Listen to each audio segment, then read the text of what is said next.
The story begins with a group of friends renting a cabin deep in the woods. This cabin had caught their attention online as a cheap getaway spot. Spending a weekend in a snow-covered forest during the winter months sounded delightful. Our group consisted of 4 friends: John, Sarah, Mike, and me. On Friday, we left the city and headed toward the forest. The air was cold and snow was gently falling. After about a 2-hour drive, we reached the cabin. From the outside, the cabin looked old but sturdy. Its wooden structure, snow-covered roof, and smoke billowing from the chimney made it feel like we were stepping into a winter fairy tale. When we entered, the inside of the cabin was quite rustic but cozy. There was a fireplace, some old furniture, and a small kitchen. John immediately started a fire in the fireplace, and I helped him carry in firewood. Sarah and Mike were busy organizing the food. As night fell, the warmth of the fire and the cozy atmosphere made us forget about the cold outside. We sat around the fire, talking and laughing. It was around midnight when the first strange noise came. It was a faint scratching sound, like something was moving against the walls of the cabin. "Did you hear that?" Sarah asked, her eyes wide with concern. "Probably just a branch brushing against the cabin," Mike said, trying to sound reassuring. We tried to ignore it and continued with our conversations. However, the scratching sound persisted and seemed to be getting louder. John got up and went to the window, peering outside. "I don't see anything," he said, but his voice had a hint of unease. We decided to go to bed, hoping the noise would stop. The cabin had 2 small bedrooms. John and I took one room, while Sarah and Mike took the other. The sound of the scratching followed us into our dreams, making sleep uneasy. In the middle of the night, I woke up to the sound of footsteps. It was faint, but unmistakable. I sat up in bed, listening intently. The footsteps seemed to be coming from the living room. I nudged John awake. "Do you hear that?" I whispered. He listened for a moment, then nodded. We both got out of bed quietly and crept toward the living room. The footsteps stopped as we approached. The fire had died down, casting long shadows across the room. We stood there for a few moments, hearts pounding, but saw nothing. "We must be imagining things," John said, though he didn't sound convinced. We went back to bed, but the unease lingered. The next morning, Sarah and Mike looked as tired as we felt. "Did you guys hear those noises last night?" Sarah asked. "Yeah," I said. "Footsteps, right?" Sarah nodded. It felt like someone was walking around the cabin. We spent the day exploring the area around the cabin, trying to shake off the creepy feeling from the night before. The fresh air and daylight helped a bit, but there was still a sense of unease hanging over us. That evening, we made dinner and tried to enjoy ourselves, but the strange noises returned as soon as night fell. This time, the scratching was accompanied by whispers, so faint that we couldn't make out the words. It felt like they were coming from all around us. John decided to check outside again, this time with a flashlight. He and Mike went out while Sarah and I stayed inside, watching them through the window. They walked around the cabin, shining the light into the woods, but found nothing. "There's nothing out here," John said when they came back in. "But something doesn't feel right." We all agreed to stay in the same room that night, hoping the company would make us feel safer. We barricaded the door with a chair and kept the flashlight close. In the dead of night, the whispers grew louder, almost as if they were inside the cabin. The air felt thick, and it was hard to breathe. Suddenly, the chair blocking the door was pushed aside with a force that made us all jump up in terror. "Who's there?" John shouted, but there was no response. The door slowly creaked open, revealing nothing but darkness. We huddled together, too scared to move. The whispers turned into soft laughter, echoing through the cabin. It was then that we saw it, a shadowy figure standing in the doorway, barely visible in the dim light. Its presence was overwhelming, filling the room with a cold dread. "Get out!" Sarah screamed, but the figure didn't move. In a desperate bid to escape, we grabbed our things and ran out of the cabin, not stopping until we reached the car. We drove away as fast as we could, not looking back. Once we were in the car, our hearts were racing, and we were out of breath. No one spoke during the drive. Everyone's mind was filled with the shock of what we had experienced. Finally, when we reached the city center, we felt the relief of being safe. However, it wasn't easy to leave behind what had happened. The next day, we all gathered at John's house to discuss what had happened. We were trying to make sense of the events. Mike seemed particularly shaken. "I still don't really understand what happened," Mike said, "but there was definitely something there." Sarah agreed. "We all saw that shadowy figure. It couldn't just be our imagination." John was trying to find a rational explanation. "Maybe someone was playing a prank on us. We were in the middle of the forest where no one would hear us." I joined in. "But what if it really was something supernatural? Some things are hard to explain." From that day on, we never went back to that cabin. This experience stayed with us as a story we would tell for the rest of our lives. The dark secret of the cabin would remain with us forever. That abandoned cabin deep in the forest became a symbol of fear and mystery in our memories. We would never forget that dark night. I was 14 years old, and it was an ordinary night. It was around 9 p.m. My little cousin and I were at his house. My mom and aunt were out shopping, and my dad and uncle were at the movies. I was babysitting that night, so we were sitting and watching TV. However, I had a strange feeling, as if something was wrong, but I couldn't quite figure out what it was. We continued watching TV, but the uneasy feeling wouldn't go away. After a while, I couldn't stand the feeling any longer, so I got up and walked to the kitchen to lock the back door. When I returned from the kitchen, I finally understood the reason for my unease. There was a man who looked very unkempt and homeless standing at the window. He was just staring at the window, looking at my cousin. For a moment, I was frozen, but I quickly gathered myself and told my cousin we needed to go upstairs. I told him that our parents would be home soon, and they wouldn't want him staying up late. Using this excuse, I took my cousin upstairs and put him to bed. Knowing there was a stranger outside who wanted to get in, I had to protect him. At that time, I weighed about 125 pounds and was 5'8". I played football at school, which gave me a bit of courage. I went back downstairs and went straight to the kitchen to grab one of the meat tenderizers. I returned to the window where I had seen the man earlier, but he wasn't there. I ran to the front door and checked if it was locked. Both the bolt and the knob were locked. I felt a bit relieved, but still needed to be cautious. I took my meat tenderizer and ran upstairs, sitting in front of my cousin's door. He asked me what I was doing, and I told him not to worry and to keep his head down. I called the police and explained the situation. I also called my dad and uncle. The police said they would take about half an hour, and my dad and uncle were 45 minutes away. While waiting, I suddenly heard the sound of a window breaking and heavy boots walking on the main floor. My heart started pounding like crazy. I told my cousin to stay calm, hide under the blanket, and be quiet. Hearing the man downstairs was terrifying. I gripped the meat tenderizer tightly and waited. About 5 minutes passed, and then I heard the boots coming up the stairs. At this point, I was having a terrible heart attack. My cousin's door was no more than 10 feet from the stairs. I heard him open the door to my aunt and uncle's room, then the bathroom. Then he went back downstairs and opened the basement door. Just then, police sirens began to sound, and within a few minutes, they stormed the house.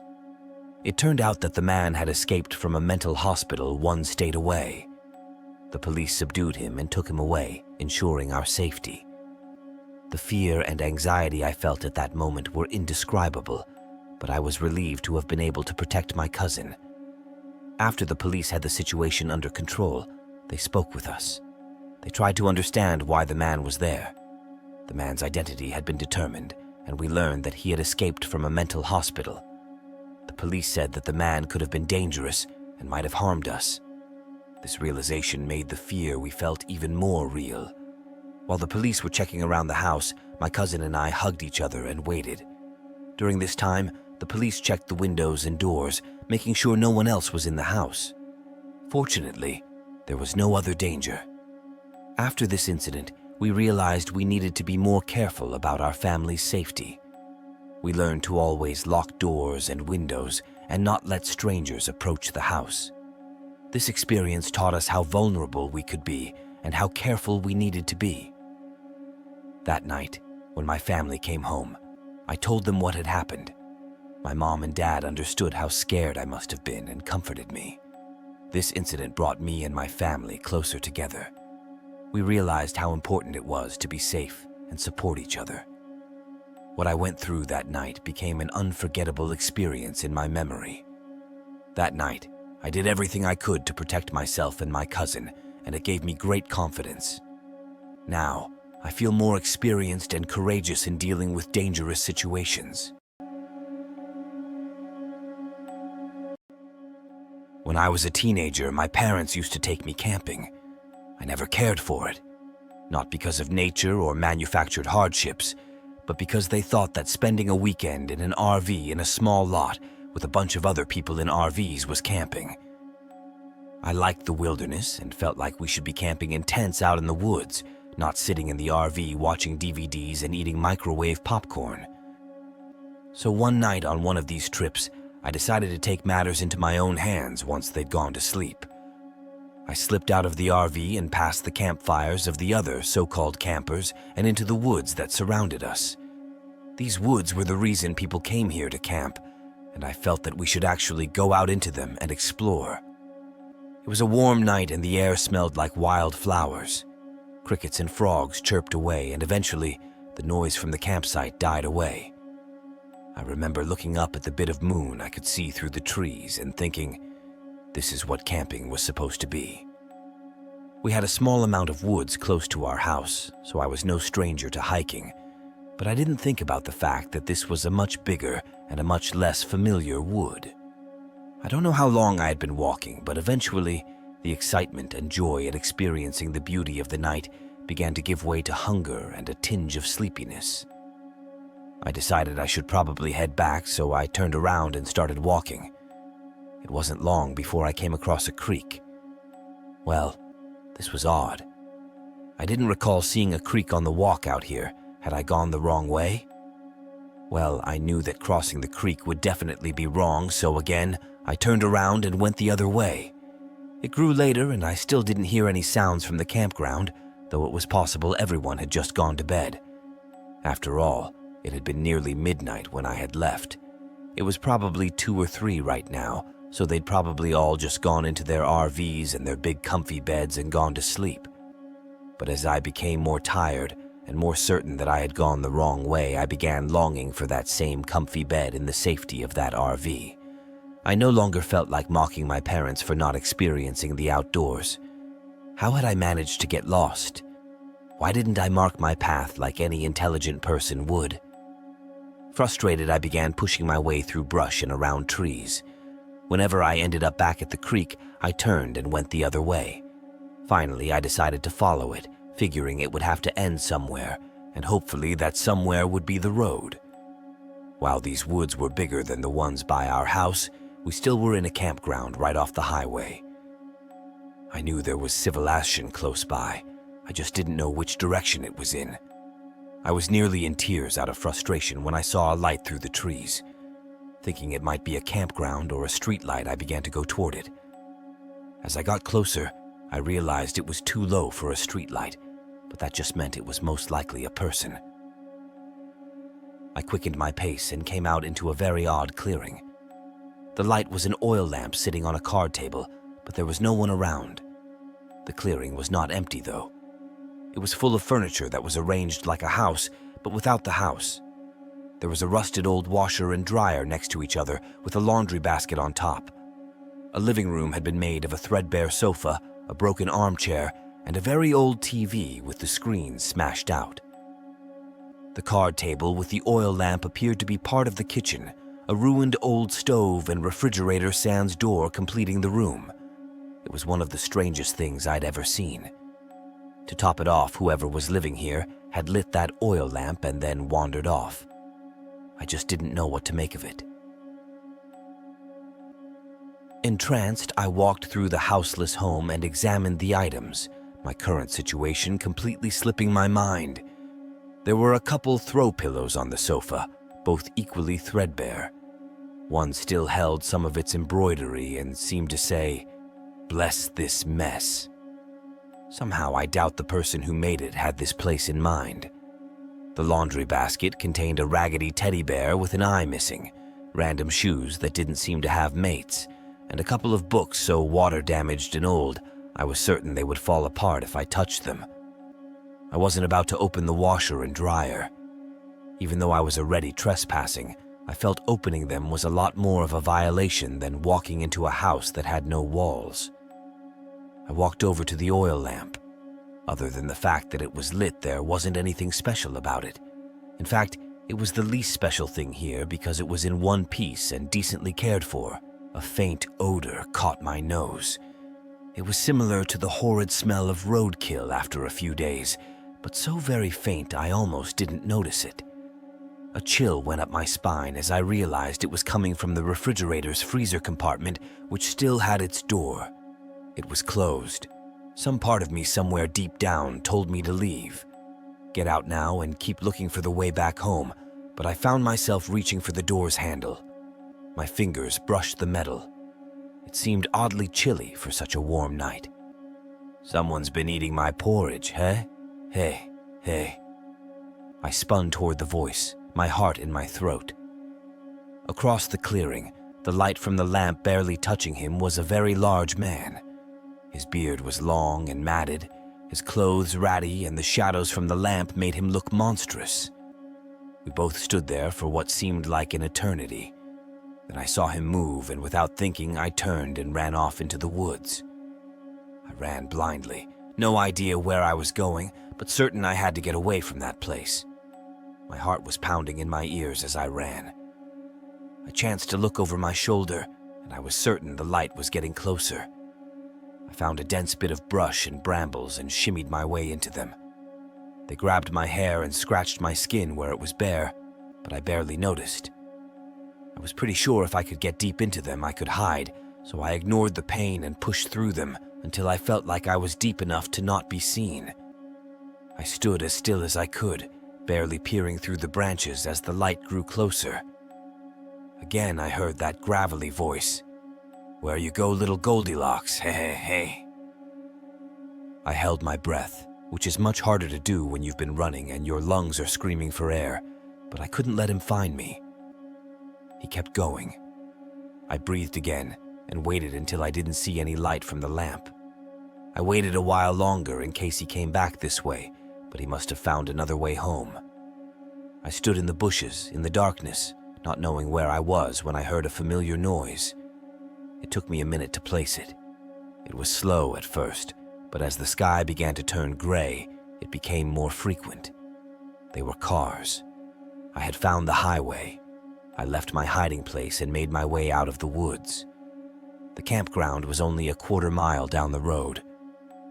I was so grateful to be back that I never complained about my parents' idea of camping again. High school was 4 of the greatest years in my life. Things were so much simpler back then than they currently are. Now I am 25 years old with 6 years of service in the Navy, and looking back those times seems so long ago.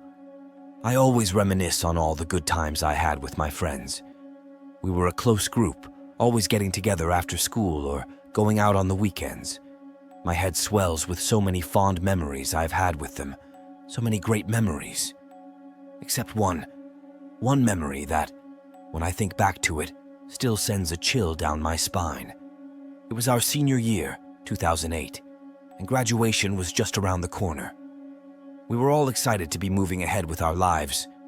I was joining the military and the rest were going to different colleges. I will admit it was a bittersweet moment. Yes, we were excited for the future, but a bit sad knowing our group would not be whole like it was throughout high school. My friends decided they were going to give me an awesome going-away celebration. The plan was to pitch in some money and have my older brother rent us a cabin in the mountain for the weekend. We packed our bags and drove up the mountain to the cabin. There was a small town nearby, and our cabin was about half a mile down the road. There were a few other cabins nearby, but ours was at the edge of town surrounded by woods. We unpack our things and head inside. We were not disappointed. The living dining room was enormous with a big L-shaped couch and a long table with plenty of chairs. We had a good-sized television and even a pool table.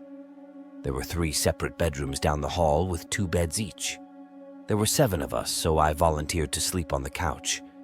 I didn't really care, it was comfy as hell anyways. The only problem I had was that the couch was next to this sliding glass door that for some reason had no blinds or drapes. I was not about to admit to everyone that it bothered me. As soon as we were unpacked, we decided to get the good times started. My brother and a couple others went into town to buy alcohol and food while the rest of us prepared for the night's festivities.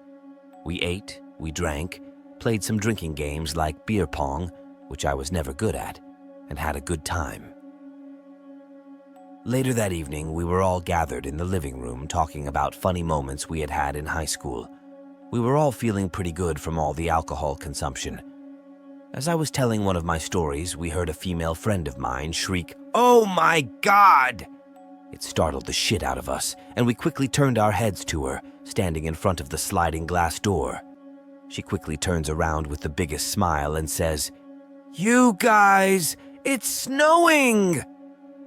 We all run to the window like children, and sure enough, there is a good amount of snow falling from the sky. We go outside, and as the snow builds up, we have a good snowball fight and build ourselves a crappy snowman. After a while, we get tired and go inside. Running around in our lack of sobriety caused a couple of my friends to puke. It was late, and we all decided to turn in for the night. We had planned to buy a sled in town and find a snowy hill in the morning. We all went to our rooms and fell asleep. I was awoken in the middle of the night to what I thought was a stick or branch cracking in the distance. I laid there for a few minutes, trying to see if I heard it again, or if it was just my imagination. Nothing. I told myself I was hearing things. I got up to drink a bottle of water. I did not want to wake up the next morning with a nasty hangover. As I walked by the sliding glass door, I looked outside. Snow was still falling, just not as much, and the moon gave the snow an eerie blue glow. I went to the kitchen and grabbed a bottle of water from the fridge. As I drank, I got lost in my thoughts. I was going to miss times like these with my friends. Did I make the right decision joining the military? I was contemplating my future when I was suddenly snapped back into reality by the sound of crunching. I listened, trying to figure out what exactly that sound was. It slowly got louder, then stopped. Then it slapped me in the face. Footsteps! Footsteps in the snow! I immediately turned my head to the sliding glass window. My heart skipped a beat. A shock of pins and needles ran down my skin. There at the sliding glass window was a dark silhouette of a man. His right hand was cupped around his eyes and he was peering in, surveying the living room. I was frozen, confused, wondering who this was looking in. He must not have seen me, for he was still moving his head, looking around. It was only when he lifted his left hand and cupped it around the other side of his face that my confusion turned to horror. In his left hand, he held a hatchet. I just stood there and watched as he looked inside. He put his hands down and looked down to his right towards the door handle and began reaching for it. That's when I noticed it, and my heart stopped. In our drunken stupidity, we forgot to lock the door when we came back inside from playing in the snow. I panicked when his hand gripped the door handle. "Can I help you?" I said loudly, trying to sound intimidating, but clearly sounding scared. It startled the man, for he quickly looked up in my direction. We stared at each other for what seemed like hours, but were merely seconds. I could not see his face, but I could feel his eyes piercing my soul. He let go, slowly backed away, and started jogging away. He didn't break eye contact with me until he was a good 15 feet from the cabin. One of my friends who woke up to my shouting came to the living room and asked who I was talking to and why I was standing in the dark. I locked the door in a hurry and he could tell there was something wrong.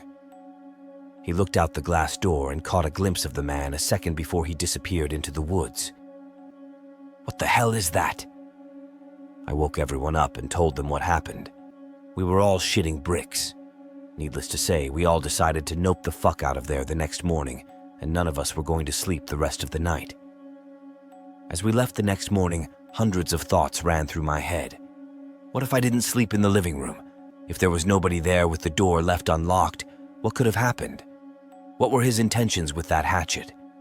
We'll never know, and it's sad to say that my last memory together with my friends was a horrible one. My name is John, and I have been a night watchman at our town cemetery for 10 years.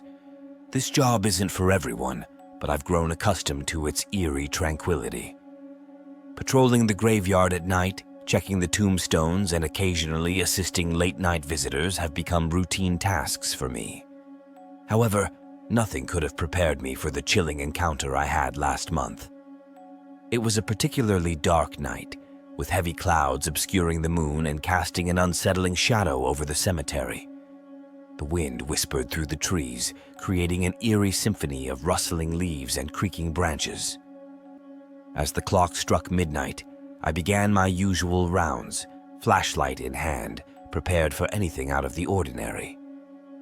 As I approached the neglected family plot at the far end of the cemetery, I noticed a faint flicker of light among the weathered tombstones.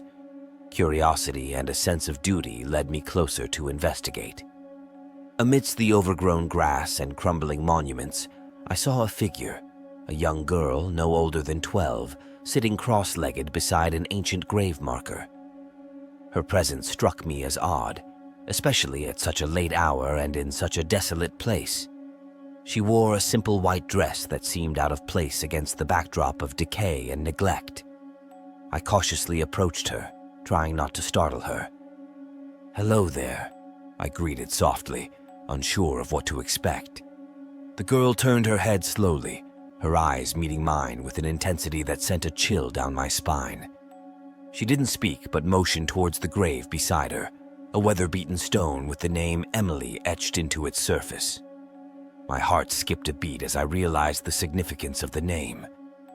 Emily was a name that haunted the cemetery's records, a young girl who had passed away tragically in the 1920s, her story lost to time and neglect. The girl before me bore a striking resemblance to the faded photograph I had seen in the archives. "Are you Emily?" I asked tentatively, my voice barely above a whisper.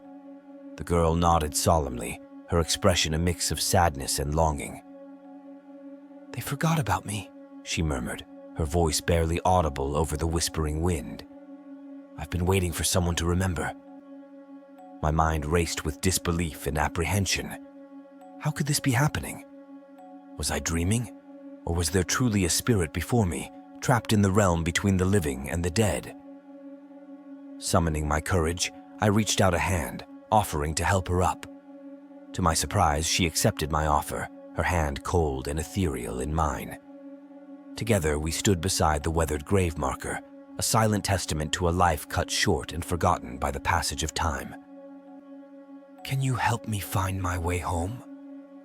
Emily's voice trembled with hope, her eyes pleading for release from the spectral limbo that bound her to this place.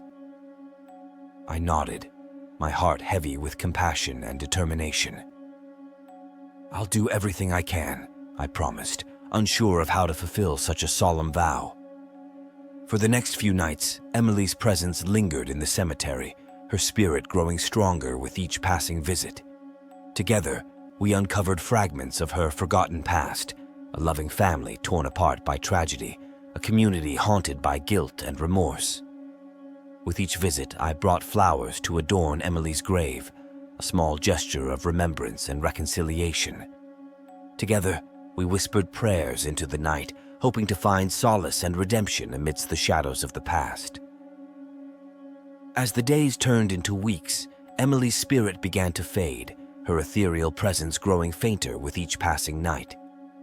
One moonlit evening, she appeared before me for the last time, her form translucent and ephemeral against the backdrop of the midnight sky. "Thank you," she whispered, her voice a soft echo of the wind. "I can finally rest." With a gentle smile, Emily turned towards the horizon, her spirit merging with the night's embrace. In that fleeting moment, I felt a sense of peace and closure, a bond forged through compassion and shared sorrow.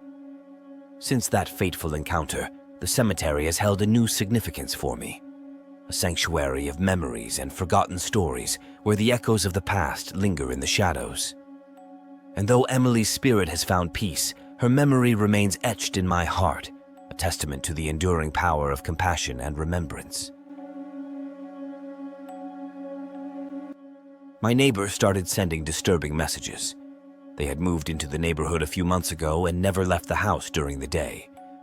Every night at 9:54 p.m., I would hear a car engine start, and in the morning, the car would be back in the driveway. I thought they were working night shifts. One night, while watching Miami Vice, I got up to make popcorn and heard the engine running. Curious, I opened my window and looked outside. I saw my neighbor carrying a large black trash bag in their driveway. This was unusual. I watched them open the trunk and throw the bag inside. I pulled my head back inside, heart pounding, and considered calling 911, but I wasn't sure if a crime had been committed. The next morning, the car was gone, which made things even more suspicious. My phone buzzed with a message from an unknown number. "If you tell anyone what you saw, I'll kill you." I was paralyzed with fear and immediately blocked the number. How did they get my number? It had to be my neighbor. I tried to calm myself and get ready for work. The day passed without incident, but I was scared to go home. I called my friend Melanie and asked if I could stay at her place for the night. When I arrived at Melanie's, she was happy to see me, but quickly noticed something was wrong. I didn't want to worry her, so I put my things in her spare bedroom. My phone buzzed again with a message from an unknown number. "You can't escape me. I won't let you." I convinced Melanie to let me stay longer and eventually told her everything. She was understanding and allowed me to stay as long as I needed. She helped me pack my things and move them to her place. She also took security measures, installing cameras, alarms, and sensors. I felt safer, but still a bit paranoid. With my new phone and number, I stopped receiving messages. One day, Melanie went out for a girls' night with her colleagues, leaving me home alone. She said she'd be back before midnight. After she left, I grabbed a snack and went to my room to watch Miami Vice. About 20 minutes later, my phone buzzed again. It was a message from an unknown number. "I know you're there. I know you're hiding from me." Terrified, I walked to the window and slightly pulled back the curtain. Across the street, a lone figure in a hoodie stood with their hands in their pockets. I immediately dialed Melanie's number, but it went to voicemail. Panic set in. I turned off the TV and checked all the locks. My phone buzzed again. "Okay, if you're not coming out, I'm coming in." I tried calling Melanie again, but it went to voicemail. Feeling desperate, I dialed 911 and explained the situation. The operator assured me that help was on the way. I ran to the kitchen and grabbed the biggest knife I could find. Adrenaline pumping, I cautiously approached the front door. The doorknob slowly turned. I pressed my weight against the door, but it shook violently as if being rammed. Sirens wailed in the distance, growing louder as they approached. "Do you hear that? They're coming for you. You won't get away with this. I hope you rot in jail," I shouted. Shouting voices surrounded the house. I ran to a window and saw multiple police officers with their guns drawn. Shots were fired. I saw the figure attempting to flee, but then falling to the ground, hit. I thought they had killed my neighbor. Moments later, there was a knock at the door. I froze, but it was one of the officers. "It's safe to come out now. He's dead. He won't harm you anymore." I stepped into the cold night. My neighbor's lifeless body was being carried on a stretcher. The police asked questions, but I was too numb to respond. I just stared into the distance. It was finally over. After that night, I developed PTSD. I was never the same. I fell into a deep depression and became more paranoid than ever. Melanie insisted I see a therapist, but I kept postponing it. I barely left my room and even considered ending my life. After weeks of misery, I finally found the courage to seek real help. Slowly, my mental health improved, and I became less paranoid. An investigation into my neighbor's house revealed that they had been on a killing spree across the county. They had bodies hidden in their basement and would dispose of them at random locations during the night. If it hadn't been for me, they would have continued their murders. This experience taught me a harsh lesson. You can never truly know who your neighbors are.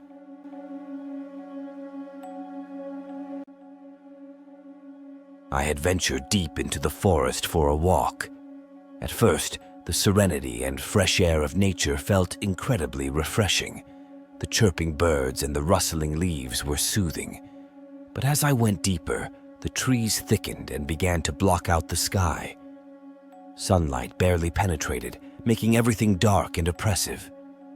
I could hear my own breathing echoing in the eerie silence.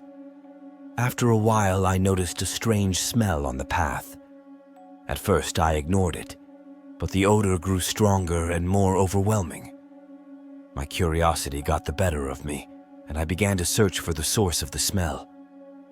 As I moved forward, I stumbled upon animal carcasses. Rabbits, birds, and even a deer, all horribly mutilated. I couldn't believe my eyes. My heart started pounding, and the hair on the back of my neck stood up. I hesitated, thinking about turning back, but I quickened my pace and kept a careful watch on my surroundings. Eventually, I saw a human corpse tied to a tree ahead. I couldn't believe what I was seeing. The corpse's eyes were open, staring blankly with a look of terror and pain frozen on its face. I was paralyzed with fear and horror. Just as I was about to step back, I heard breathing right behind me. Someone was following me. I spun around quickly and saw a strange man standing there. He looked disheveled, with wild eyes that seemed crazed. "Who are you? What do you want?" I shouted, my voice trembling, though I tried to hide my fear. The man gave a chilling smile and said, "You?" My heart racing, I turned and ran as fast as I could. The sounds of my footsteps echoed through the forest as I ran, panting, until I felt I had reached a safe distance. I stopped and called the police, my voice shaking as I explained the situation.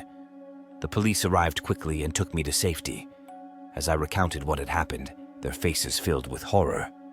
One of the officers told me that the man had escaped from a mental institution and had been responsible for many deaths. Knowing this intensified my fear. I vowed never to go into the forest alone again. As those terrifying memories echoed in my mind, I hurried home.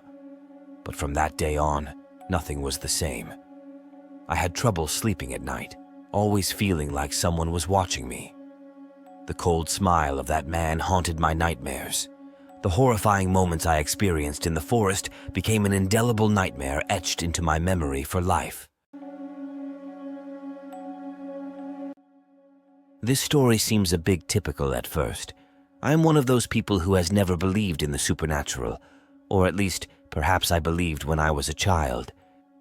But I grew out of those beliefs when I got older. I just didn't see any evidence for it.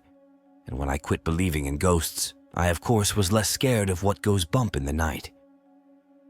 I rented a cabin with my best friend from high school during my second year of college. We went to different colleges, but we made sure that we would come back together and spend time with each other in the summer. The first year, everything went fine. We went on a road trip. However, the second summer, I was a bit too tired to do that. Finals had killed me, and I just wanted to find a place to relax. Jack's idea was to rent a cabin out in the woods and maybe do some local fishing. We came to the cabin, sight unseen. Neither of us were disappointed, though. The place was quite beautiful, and we had a really good first day and first night there. The second morning, however, I got up and went into the kitchen. I had bought myself several microwave sandwiches for breakfast. Someone had obviously opened the box up and taken one of the sandwiches. I didn't care. Jack was my best friend, so it didn't bother me if he wanted my food. However, later in the day, when I asked him how it was, he indicated that he hadn't taken it. I figured at first that he either did and forgotten it, or that he just didn't want to tell me. So that's minor, right? Well, the second night I woke up because I heard Jack moving around in the living room. He normally slept like a rock and had a bladder as secure as Fort Knox, so I was surprised. I called out and asked him if anything was wrong, but didn't get an answer. The following day, another one of my sandwiches were missing, and I figured this was just a joke from Jack, who both insisted he didn't take one of the sandwiches and that he hadn't been up in the middle of the night. I really thought Jack was just messing with me. That was until that night. I was sleeping when I heard a creaking sound which woke me up. I immediately looked over to my bedroom door and saw that it was slightly open. Someone behind the door was partly visible and then slammed the door. I got up, ran into the living room, expecting to catch Jack after peeking in the room at me. But he wasn't in the living room. I walked down the hallway to his room and his door was slightly open. Looking in, I noticed that he was sound asleep. I checked around the cabin, found all the windows and the doors were secured, so no one could have gotten into the cabin. I had to go back to bed, having discovered nothing. It was tough getting back to sleep that night, though. In the morning, I discussed it with Jack, who insisted he had not gotten up during the night, and if he would have, he definitely wouldn't have been peeking in on me. I didn't suspect Jack was either gay and trying to catch me naked, something he had seen several times anyway, nor that he was some strange stalker who looked into people's rooms when they were unaware. So he brought up the idea that maybe the cabin was haunted. I laughed that off, of course, not believing in such things. But I guess for the first time in my life, I began thinking about it. And by the time I went to bed, I had really worked myself up into a mood where I was worried and couldn't get any sleep. After tossing and turning for about an hour or so, I decided to get up and get myself a snack. Sometimes a hot meal did a lot to help me sleep. Sleepily, I walked over to my bedroom and opened it. Immediately, across the room, I saw something moving. It stopped moving when I opened the door and quickly disappeared, and I heard a slamming noise. I ran over to the light, flipped it on, and when I did, I noticed something that I hadn't noticed before.